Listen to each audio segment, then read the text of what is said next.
मंदोदरी रावण की पत्नी थी, ये सब जानते हैं। लेकिन मंदोदरी से जुड़ी और भी रहस्यमय कहानियां हैं। आइए जानते हैं रावण की पत्नी मंदोदरी की ये कथा। मगर इससे पहले चैनल पर अगर नए हैं तो चैनल सब्सक्राइब जरूर करें। पुराणों की एक कथा के मुताबिक मधुरा नाम की एक अप्सरा कैलाश पर्वत पर भगवान शिव की तलाश में पहुंची। तलाशते हुए जब वो भगवान शिव के पास पहुंची तो उसने वहां पार्वती को न देखकर शिव को रिझाने का प्रयास शुरू कर दिए।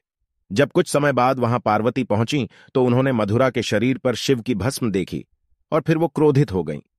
पार्वती ने मधुरा को शाप दिया कि वो 12 साल तक मेंढक बनी रहेगी और कुएं में उसका वास होगा।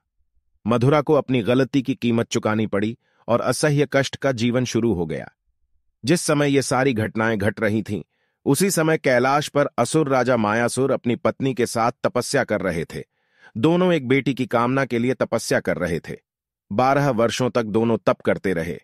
इधर मधुरा के शाप का जब अंत हुआ तो वो कुएं में ही रोने लगी। सौभाग्य से असुरराज और उनकी पत्नी दोनों कुएं के नजदीक ही तपस्या में लीन थे।